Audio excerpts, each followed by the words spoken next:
Good Monday morning, everyone, on what looks to be another beautiful day that the Lord's given us. I hope you're doing fantastic. I hope you're ready for another productive week. But most of all, of course, I hope you're living your very best life in Jesus Christ. Well, on Saturday night, rather late, I was sewing the edging to our first sewing circle quilt and I was doing my best to try to make all the stitches even and tiny. And frankly, failing miserably, at least to me, when I had a thought. I had a pastor moment of, I hate to say it, pride. Pride in the accomplishment and the ministry represented in one little lap quilt.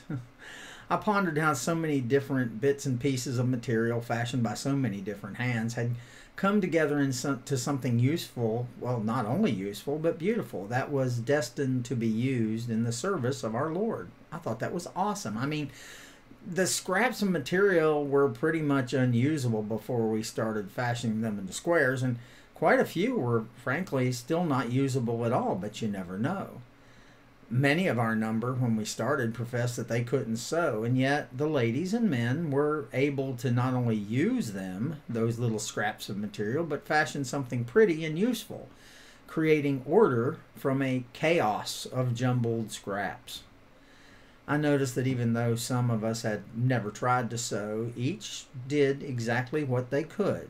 Some sewing, some cutting, some ironing, some cleaning up, some tying the quilt, some sashing and bordering, and some just worshiping and fellowshipping and encouraging. And yet each had contributed a part, what they could to offer, what they could offer to create a whole which was truly greater than the sum of the parts. And they did this by an effort in love.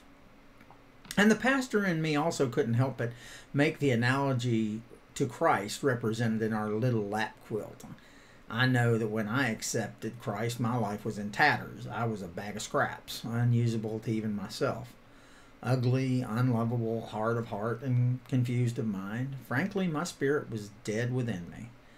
And yet, Christ directed some of those same people who had helped us make our quilt to help him use what I had left in my bag of scraps to serve him. They and many of our beloved brothers and sisters who have since gone to sleep each did what they could. Slowly, patiently, they helped me see clearly, sort out the scraps, and most importantly, give it all to the Lord for him to use.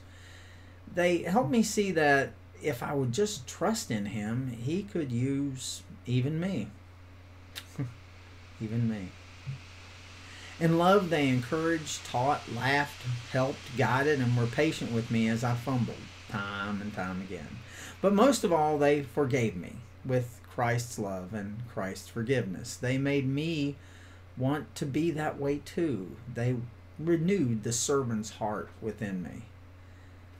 And on Saturday night, as I sewed each stitch one at a time, I couldn't help but marvel at what we had created together and realize how wonderful and patient our Lord must be.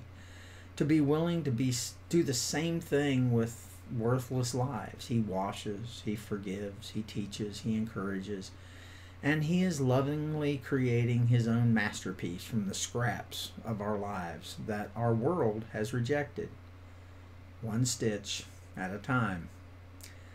As I cut the last thread, I said a little prayer that the Lord would bless our little quilt and the outreach ministry we started to serve him. I prayed that whomever ended up with this little quilt, wherever it might go, it might give its user the warmth, the comfort, and the love of God, which I know is in every stitch.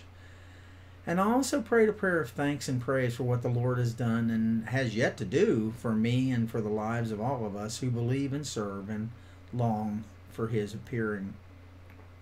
Our little quilt's complete. But he's still working on each of us, each day, patiently, lovingly making us useful and beautiful for his glory.